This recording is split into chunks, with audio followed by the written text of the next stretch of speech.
But it's not just that. There is something much more behind it. He's speaking here because there is a spiritual power behind Amalek, which is going to be part of a constant battle between the Lord and his people and the enemy and his people.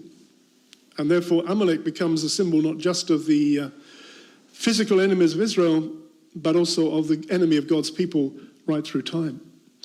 And in fact, today, rabbis actually speak about Amalek as the anti-Jewish, anti-Semitic spirit. They say that Hitler was Amalek, and the Hamas and those who want to wipe out Israel, motivated by a spirit of Amalek.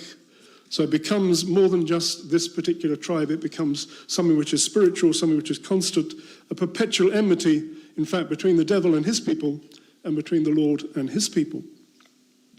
And therefore Amalek and the Amalekites are going to be in constant conflict with Israel. And God says to blot out the remembrance of Amalek from under heaven.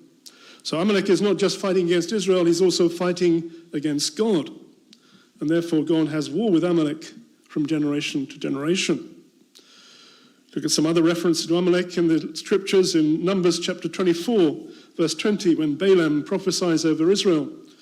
And the Lord gives him the words. It says he looked on Amalek and he looked up. This is Numbers 24, verse 20.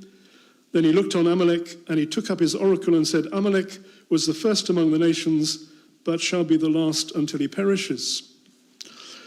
Go to Judges chapter 6 to 7. You find that the Amalekites join with Midian in fighting against Israel in the days of Gideon. Judges 6 verse 3, it says, then all the Midianites and the Amalekites, the people of the east, gathered together, and they crossed over and encamped in the valley of Jezreel. If you follow through the story, they've been plundering Israel. They're coming out to destroy Israel, coming with the aim to wipe out